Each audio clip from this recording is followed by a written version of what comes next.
جن مقاصد کو بنیاد بنا کر ہمارے بڑوں نے قربانیاں دی، ملک حاصل کر کے ہمیں دیا، آیا ہم ان مقاصد میں کامیاب ہو سکے یا نہیں ہو سکے؟ یہ الگ لمحہ فکریہ ہے۔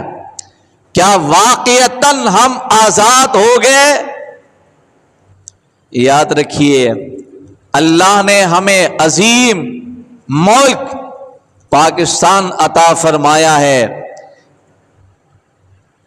من حیث القوم، اللہ نے ہمیں آزاد وطن عطا فرمایا، لیکن بدقسمتی سے آج تک جتنے بھی لوگ برسر اقتدار آئے وہ سارے کے سارے یہود و نصارہ کے غلام ذہنیت کے آئے ہیں۔ یہ کوئی مبالغہ آرائی نہیں۔ اس لیے آج تک جو بھی ہمارے ہاں پالیسیاں قوانین جو بھی بنیں گے وہ اپنی مرضی کا کچھ نہیں بنا سکتے ہیں، وہ وہی قوانین بناتے جن میں ان کے آقاؤں کی خوشنودی نظر آتی ہے، جو وہاں سے اشارہ ملتا ہے، جو وہاں سے پیغام ملتا ہے، وہی قوانین بناتے ہیں۔ آزاد تب ہیں جب ہم اپنی مرضی سے اس انداز سے قوانین بنائے جس میں ہم خود مختار آزاد ریاست کی طرح پھر ہم جی سکے، قوانین بنا سکے۔ یہ لمحہ فکریہ ہے۔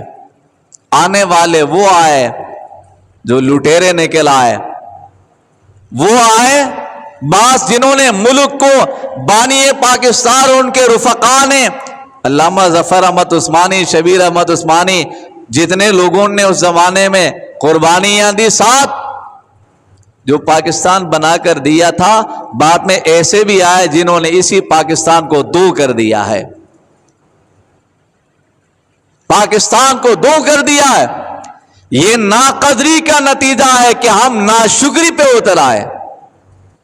جن مقاصد کے لیے بنایا تھا، اگر پاکستان بننے کے بعد انہی مقاصد کی طرف ہم قدم بڑھاتے تو پھر اللہ تعالی ہمیں اور زیادہ عطا کر دیتا۔ یہ مشرقی پاکستان الگ نہیں ہوتا، یہ کشمیر صحیح معنی میں آزاد ہو کر ہمارے ساتھ ہوتا، لیکن ہم نے ناشکری شروع کر دی۔ 1-2 سال کے اندر ہی لیاقت علی خان آئے بانی پاکستان اور ان کے درمیان اختلافات، پھر آگے چل کر سکندر مرزا کے نام سے آیا جو کہتا تھا کہ میں ایک کشتی بناؤں گا، چاندی کی کشتی، اور سارے مولویوں کو کشتی میں بٹھا کر دریا بوٹ کر دوں گا۔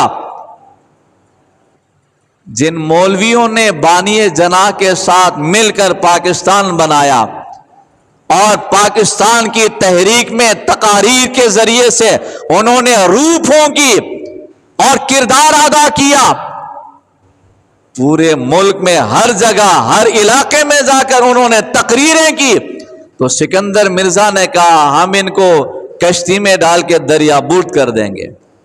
یہ ناشکری نہیں تو اور کیا ہے پاکستان کی؟ پھر اللہ نے وہ منظر بھی دکھا دیا جو کہتا تھا کہ میں مولویوں کو دریا میں غرق کر دوں گا، وہ پاکستان سے ہی بھاگا، انگلینڈ میں جا کر ہوٹل کا ملازم بن گیا، وہی ہوٹل کی ملازمت کرتا ہوا مر گیا ہے۔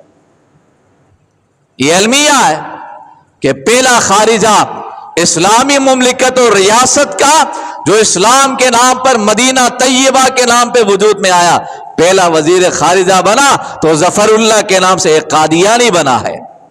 یہ ناشکری ہے پاکستان کی۔ پھر آگے یحییٰ خان نے اس کو 2 ٹکڑوں میں، یحییٰ خان پھر اس کے بعد دیگر لوگوں نے آیا، پھر مشرقی پاکستان الگ ہو گیا۔ یہ سب پاکستان اس نعمت کی ناشکری ناقدری کا نتیجہ ہے۔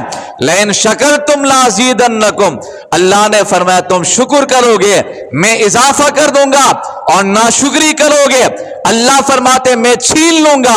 اللہ نے دے دیا تھا، ہم نے ناقدری کی، جس نظام کو ہم دیکھنا چاہتے تھے وہ نظام نہیں لے کر آئے، تو پھر اللہ تعالیٰ نے بھی ہم سے بھی چھین لیا ہے۔